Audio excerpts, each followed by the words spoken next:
Hi guys, welcome to my channel Gita మకరందం.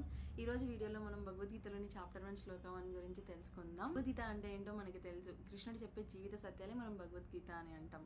కానీ ఇక్కడ విచిత్రం ఏంటి అంటే మొదటి శ్లోకం కృష్ణుడి మాటల్లో చెప్పబడలేదు. మొదటి శ్లోకం ఒక అందరాజు అయిన ధృతరాష్ట్రునిచే చెప్పబడింది.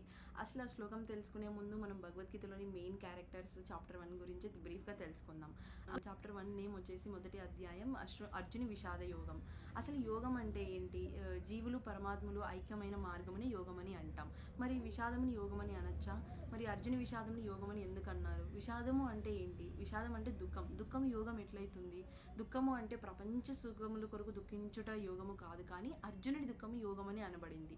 ఎందుకంటే ఈ ముల్లోక ప్రపంచాలను జయించి ఇంద్రియాలను జయించి ధర్మము కొరకే పరితపిస్తున్నాడు కాబట్టి ఒకానొక సమయంలో అర్జుని విషాదముని యోగముగా పిలువబడింది. అందుకే ఈ మొదటి అధ్యాయానికి అర్జున విషాద యోగం అని పేరు వచ్చింది.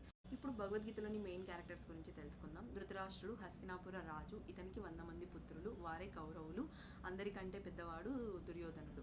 తర్వాత ధృతరాష్ట్రుడి తమ్ముడు పాండు మహారాజు. ఇతనికి 5 మంది పుత్రులు, వారే పాండవులు. వారే భీముడు, అర్జునుడు, నకులుడు, సహదేవుడు, ధర్మరాజు. ఇందులో అర్జునుడు గొప్ప ధనుర్ధారి, గీతోపదేశాన్ని పొందినవాడు. శ్రీకృష్ణుడు అర్జునుడి రథసారథి, గీతోపదేశం చేసినవాడు. భీష్ముడు కౌరవులకి పాండవులకి తాత. ద్రోణాచార్యుడు ఆ కౌరవులకి పాండవులకి అస్త్ర విద్యలు నేర్పించిన గురువు. ఇప్పుడు మొదటి శ్లోకం ఏంటో తెలుసుకుందాం. ధర్మక్షేత్రే కురుక్షేత్రే సమవేత యుయుత్సవః మామకాః పాండవశైవ కిము కుర్వత సంజయ. అంటే ధృతరాష్ట్రుడు సంజయుడితో ఇలా అంటున్నాడు, ధర్మక్షేత్రమైన కురుక్షేత్ర యుద్ధ భూమిలో నా పుత్రులైన కౌరవులు మరియు పాండవులు కలిసి ఏమి చేసిరి అని అడుగుతున్నాడు ధృతరాష్ట్రుడు అంటే తనది కాని రాష్ట్రాన్ని తనదని భావించేవాడే ధృతరాష్ట్రుడు. అసలు ఈ ప్రపంచం, ఇంద్రియాలు, బుద్ధి, మనస్సు ఇవన్నీ దృశ్యములు మాత్రమే, తాను కాదు, ఆత్మ యొక్కటే తానని గుర్తించలేకపోతున్నాడు. కాబట్టి తనది కాని రాష్ట్రాన్ని తనదని భావించి దానిపైన మమకారం, అహంభావం కలిగి ఉన్నాడు కాబట్టి ధృతరాష్ట్రని పిలువబడ్డాడు. అజ్ఞాన భావంతో కూడి ఉన్న వారందరూ ధృతరాష్ట్రుడే. కాబట్టి గీతాశవనం మనకి ఏం చెప్తుంది అంటే ఈ జ్ఞానం ద్వారా మనలో ఉన్న అంధకారాన్ని తొలగించడమే ప్రతి ఒక్క వాని కర్తవ్యమని చెప్తుంది. కురుక్షేత్రం ఇదొక గొప్ప పుణ్యక్షేత్రం. పూర్వము బ్రహ్మదేవుడు, ఇంద్రుడు ఇక్కడ తపస్సు చేశారు. కౌరవులకి పాండవులకి మూల పురుషుడైన కురు మహారాజు ఈ స్థలమును ఎన్నో ధర్మ కార్యాలు చేశాడు. ఒకనొక సమయంలో ఆ కురుభూపాలుడు ఈ ప్రదేశాన్ని దున్నుటచే ఈ ప్రదేశానికి కురుక్షేత్రం అనే పేరు వచ్చింది. ఆ క్షేత్రమును ఎవరు తపస్సు చేసినా మృతి చెందిన వారు ఉత్తమ లోకాలకి వెళ్తారని ఇంద్రుడు కురువునకు వరం ఇచ్చాడు. అందుకే ఇలాంటి ఎందరో మహానుభావులు అక్కడ ధర్మకార్యాలు చేయడం వల్ల ఈ క్షేత్రానికి ధర్మక్షేత్రం అనే పేరు వచ్చింది. మహాభారత యుద్ధం మొదలై 10 రోజులు గడుస్తుంది. భీష్ముడు రణరంగమున కూలిపోయి ఉన్నాడు. ఆ సమయంలో గుడ్డివాడైన ధృతరాష్ట్రుడు తన మంత్రి అయిన సంజయుడిని ఇలా అడుగుతున్నాడు. సంజయుడు వ్యాస మహర్షి శిష్యుడు. వ్యాస మహర్షి సంజయుడికి దివ్యదృష్టి అనే వరం ప్రసాదించాడు. దీని కారణంగా హస్తినాపుర రాజ్యంలోనే ఉంటూ యుద్ధభూమిలో ఏం జరుగుతుందో ప్రత్యక్షంగా చూస్తూ ధృతరాష్ట్రుడికి ఇలా వివరించాడు. ధృతరాష్ట్రుడు సంజయుడిని ఇలా అడుగుతున్నాడు, ధర్మక్షేత్రమైన కురుక్షేత్ర యుద్ధ భూమిలో నా పుత్రులైన కౌరవులు మరియు పాండవులు కలిసి ఏమి చేసిరి అని. ఇక్కడ మామకాహ పాండవ శైవ అంటే మామకాహ అంటే నావారు, పాండవ శైవ అంటే పాండవులు. నావారు మరియు పాండవులు అని సంబోధించడంలో తనతో సొంత తమ్ముడి పుత్రులైన పాండవుల పట్ల పక్షపాత బుద్ధి మనకి స్పష్టంగా కనిపిస్తుంది. ధృతరాష్ట్రుడు కేవలం చూపుతో మాత్రమే గుడ్డివాడు కాదు, ధర్మం, విలువలు, జ్ఞానం తెలుసుకోవడంలో కూడా గుడ్డివాడిగా మిగిలిపోయాడు. ఎందుకంటే ధృతరాష్ట్రుడికి తెలుసు ధర్మం పాండవుల పక్కే ఉందని. పాండవులు పుట్టుకతోనే దైవానుగ్రహంతో జన్మించారు. ఈ సృష్టికర్త అయిన శ్రీకృష్ణ భగవానుడే పాండవుల పక్క ఉన్నాడు. ధర్మక్షేత్రమైన కురుక్షేత్ర యుద్ధ భూమిలో అధర్మానికి ఎటువంటి స్థానం లేదు. ఖచ్చితంగా పాండవులదే విజయమని తనకు తెలుసు.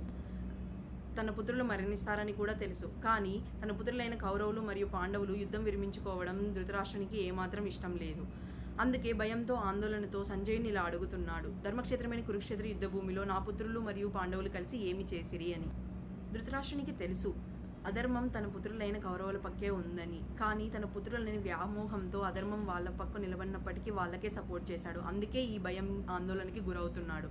దీన్ని బట్టి మనం ఏం అర్థం చేసుకోవాలి అంటే ఒక రియల్ లైఫ్ సినారియో చెప్తాను. ఒక సాఫ్ట్వేర్ కంపెనీ ఉంది. అందులో 10 మెంబర్స్ టీమ్ ఉంది.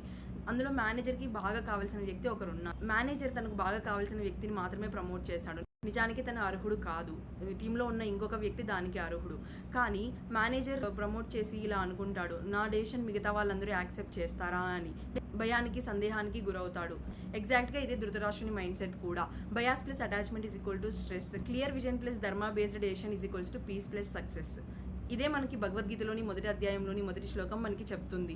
నువ్వు ఏదైనా డెసిషన్ తీసుకునే ముందు నిన్ను నువ్వు ఇలా ప్రశ్నించుకో, నేను బంధాలకు ముడిపడి ఉన్నానా?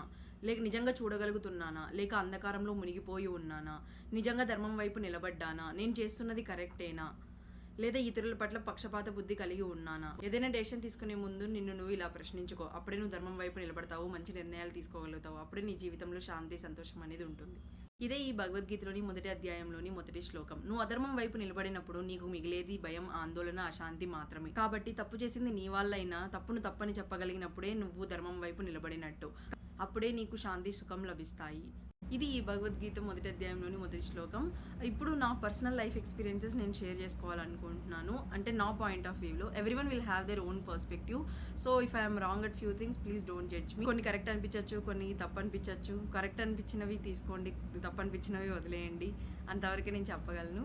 సో అంటే నేను నా లైఫ్లో ఎక్స్పీరియన్స్ చేసిన కొన్ని విషయాలు నాకు అనిపించినవి చెప్తే కొంతమందికి అర్థమయ్యి తీసుకొని వాళ్ళ లైఫ్ కూడా కొంచెం వరకు చేంజ్ అవ్వచ్చు అనే ఉద్దేశంతో మాత్రమే నేను చెప్పాలనుకుంటున్నాను. That means don't think that I know everything in life. I just wanted to share my perspective of seeing things in my life. ఇది జనరల్ టాక్ అనమాట. కూడా ధృతరాష్ట్రునిలాగా మనది కానిది మనదని భావించి దానిపైన ప్రేమ, అహంకారం, మోహం పెంచుకోకూడదు. అసలు ఈ జన్మే శాశ్వతం కాదు. మనం కేవలం మహా అయితే 100 సంవత్సరాలు బ్రతకడానికి ఇక్కడికి వచ్చాం. మరి 100 సంవత్సరాలు బ్రతుకుతామో లేదో కూడా మనకి తెలియదు మనం తినే ఈ ఫుడ్ వల్ల ఇప్పుడంతా. కాబట్టి అసలు ఇదే శాశ్వతం కానప్పుడు ఈ డబ్బు, ఆస్తి, భూమి ఇవన్నీ ఎందుకు? దీనిపైన ప్రేమ, అహంకారం, వ్యామోహం పెంచుకొని మరి దీని వెనుక ఎందుకు పరిగెత్తుతున్నాం? కాబట్టి డబ్బు, ఆస్తి, సంపద అని పరిగెత్తకుండా మనిషికి సహాయపడదు, దానిలో ఉన్న నిజమైన ఆనందాన్ని పొందు. అసలు ఒకసారి ఎదుటివారి కష్టాల్లో ఉన్నప్పుడు నేనున్నాను అని చెప్పి చూడు, వాళ్ళు పొందే ఆనందం అనంతమైనది. ఒక 25 years బ్యాక్ అనుకుంటా, నేను చిన్నగా ఉన్నప్పుడు నాకు బాగా గుర్తు. అసలు అప్పటికి ఇప్పటికీ సమాజం చాలా అంటే చాలా మారిపోయింది. నేను చిన్నప్పుడు మా నాన్నమ్మ వాళ్ళ ఊరికి వెళ్ళేదాన్ని. అక్కడ ఎలా ఉండేది అంటే మీకు తెలుసు పల్లెటూరు అంటే ఒక జమీందార్ ఫ్యామిలీ ఉంటుంది, రిచ్ ఫ్యామిలీ, అంటే వందల ఎకరాల భూములు అలాగా. అలా ప్రతి పల్లెటూరులో ఒక ఫ్యామిలీ ఉంటుంది. అలాగే మా నాన్నమ్మ వాళ్ళ ఊర్లో కూడా ఒక ఫ్యామిలీ ఉండేదన్నమాట. అప్పుడు అసలుకి ఆ కాలంలో 1950sలో అలా మా తాత వాళ్ళ కాలంలో అనుకుంటా, అప్పుడు అసలుకి వాళ్ళకి తినడానికి తిండే ఉండేది కాదు. అసలు పండగ వస్తే కానీ పరమాన్నం వండుకునేవారు కాదు. సద్దిరొట్టెలు, జొన్న రొట్టెలు ఇలా తినేవారు. కూరలు కూడా అసలు వండుకునే వాళ్ళే కాదనమాట. ఈ జమీందార్ ఫ్యామిలీ ఏదైతే ఉందో వాళ్ళకి వనరులు బాగా ఉండేవి, పశువులు కూడా చాలా బాగా ఉండేవి, పాలు, పెరుగు ఇలాంటివన్నీ ఉత్పత్తి చేసేవారు. ఊర్లో ఎవరొచ్చినా కూడా లేదనుకోకుండా కడుపు నిండా భోజనం పెట్టి ఇంకా ఉన్నది లేనిది ఇచ్చి పంపించేవాళ్ళు. అసలు అంత ట్రూగా ఉండేవాళ్ళు. ఇప్పుడు మనిషిని మాట్లాడించే, పలకరించే విధానమే మారిపోయింది. ఎంతలా మారిపోయింది ఇప్పుడు నువ్వు మంచినీళ్ళు అడిగినా కూడా నీకు మంచినీళ్ళు ఇస్తే నాకేంటి ఉపయోగం అనే స్థాయికి ఎదిగిపోయాం. నువ్వు గొప్ప నేను గొప్ప అనే స్థాయికి కూడా ఎదిగిపోయాం. ఇప్పుడు ఎక్కడ చూసినా కూడా నువ్వు ఎక్కువ సంపాదించావా, నేను ఎక్కువ సంపాదించానా, ఇంకా నువ్వు ఎక్కువ సంపాదిస్తున్నావా, నేను ఎక్కువ సంపాదిస్తున్నానా అనే భావన పెరిగిపోయింది. ఒక్క 10 రూపాయలు కూడా నువ్వు నిస్వార్థంగా ఎదుటివాడికి ఇయ్యలేవు ఇప్పుడున్న సమాజంలో. కాబట్టి మీరు అడగచ్చు, అసలు ఇలాంటి సమాజంలో మరి డబ్బు వెనుక పరిగెత్తకపోతే మనకు అసలు ఎవరు రెస్పెక్ట్ ఇయ్యరు కదా, వాల్యూ ఇయ్యరు కదా అనేసి. అసలు నువ్వు ఎందుకు పుట్టావో తెలుసుకుంటే అసలు నీకు ఎదురు వాళ్ళు ఇచ్చే రెస్పెక్ట్ అవసరం లేదు. వాళ్ళేమనుకుంటారు, వీళ్ళేమనుకుంటారు అని పట్టించుకునే అంత టైం కూడా నీ దగ్గర ఉండదు. కాబట్టి అసలు నువ్వు ఎందుకు పుట్టావో, నీ జీవిత లక్ష్యం ఏంటో తెలుసుకో, దాన్ని చేరే మార్గం వెతుకు. ఆ మార్గం కేవలం భక్తి, ధ్యానం, జ్ఞానం వల్ల మాత్రమే వస్తాయని తెలుసుకో. అప్పుడు నీ జీవితం అంతా సంతోషమే, శాంతిమయమే. అసలు మనం ఎంత కష్టపడినా దేనికోసం? హ్యాపీగా ఉండడానికే కదా, సంతోషంగా ఉండడానికే కదా. ఆ సంతోషం ఎలా వస్తుంది? డబ్బు వల్ల. కానీ డబ్బు సంపాదించే మార్గాలు చాలా ఉన్నాయి. ధర్మంగా సంపాదించవచ్చు, అధర్మంగా సంపాదించవచ్చు. నువ్వు ఇది వినే ఉంటావు, కొంతమంది దగ్గర ఎంత డబ్బు ఉన్నా మనశ్శాంతి ఉండదు అని. నువ్వు ధర్మంగా సంపాదించిన డబ్బు నీకు ఆ పూటకు మాత్రమే సరిపోయినా కూడా నువ్వు ప్రశాంతంగా నిద్రపోగలవు, కడుపు నిండా తిని. మా నాన్న నాకు ఒక రియల్ లైఫ్ ఎగ్జాంపుల్ చెప్పాడు, అది కూడా మీతో షేర్ చేసుకుంటాను. నాకు చాలా అంటే చాలా బాగా అనిపించింది. యాక్చువల్గా మా నాన్న ఇలాంటి రియల్ లైఫ్ ఉదాహరణలు చాలా బాగా ఇస్తాడనమాట. అంటే ఇక్కడ ఉండిపోతాయి. అలాంటి ఒక విషయం మీతో షేర్ చేసుకుంటాను. నువ్వు 2 రోజుల నుంచి అన్నం తినలేదు, నీకు చాలా అంటే చాలా ఆకలి వేస్తుంది. నీకు ఇంత పెద్ద డేక్షా నిండా తీసుకొచ్చి అన్నం పెడితే నువ్వు తినగలవా? తినలేవు కదా. నీ కడుపు పట్టనంత మాత్రమే తింటావు. కేవలం మహా అయితే ఒక కేజీ 2 కేజీలు మాత్రమే తినగలవు.